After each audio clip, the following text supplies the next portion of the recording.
తప్పు ఒప్పుకో రేవంత్. అదే నువ్వు ఎప్పుడు అడుగుతాడని చూస్తాను ఆయన.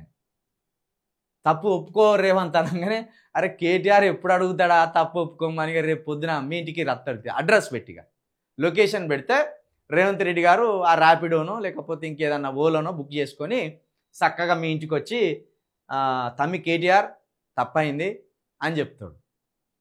సేమ్ మళ్ళీ ఇదే డైలాగు రేవంత్ రెడ్డి గారు వీళ్ళకి ఎత్తారు. దొంగలారా తప్పు ఒప్పుకోర్రి కాళేశ్వరంలా అంటాడు. ఇది మనల్ని నమ్మించడానికి, మనల్ని ఎర్రి పుష్పాలను చేసి ఆడుకుంటాను ఇద్దరు. అందుకే ఒక ప్రత్యామ్నాయ వేదిక మనం ఏర్పరచుకోవాలి. తప్పు ఒప్పుకో రేవంత్. హెచ్సియు భూముల్లో 10,000 కోట్ల స్కామ్, అడవుల ధ్వంసం, పర్యావరణ చట్టాల ఉల్లంఘనే, సీఎం మూర్ఖత్వంతో అధికారులు జైలుకు వెళ్లాలా, బీఆర్ఎస్ వర్కింగ్ ప్రెసిడెంట్ కేటీఆర్ మండిపాటు. ఇప్పుడు ఎవరి వల్ల ఆయన ప్రభాకరు అమెరికాలో దాక్కున్నాడు.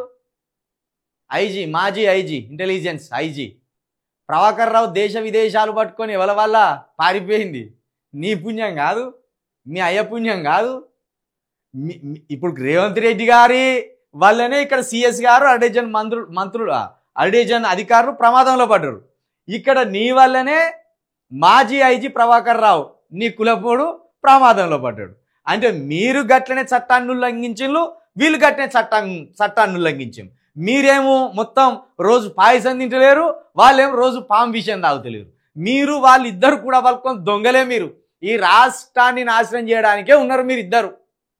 కాకపోతే నువ్వు నీట్గా అరవింద స్వామిలాగా గడ్డం గీసుకొని మీసాలు గీసుకొని ఉన్నావు. నేను అయినా కాకపోతే నాకు కొంచెం ట్రిమ్ చేసుకొని గడ్డం ఉన్నాడు. ఇద్దరు విలన్సే మీరు తెలంగాణకు. ఒకరేమో రావు విలన్, ఒకరేమో రెడ్డి విలన్. మా బీసీల మీద, ఎస్సీల మీద, ఎస్టీల మీద నమ్మబలుకుతూ మా మీదనే మా జీవితాలతోటి ఆడుకుంటూ మీరు అధికారంలో కుల్కాలని చూసే దుర్మార్గులు. కాబట్టి ఏమంటారు, నేనే సీఎం మూర్ఖత్వంతో అధికారులు జైలుకు వెళ్ళాలా, నువ్వు మూర్ఖత్వంతో కాళేశ్వరం కట్టినావని వాళ్ళు అంటాను. కాబట్టి కేటీఆర్ ఎవరి తప్పులేందని ఒకసారి కూర్చొని చర్చించుకున్నాక తప్పులు ఎవరి తప్పులేందనేది ఒప్పుకోర్రిగా మరి.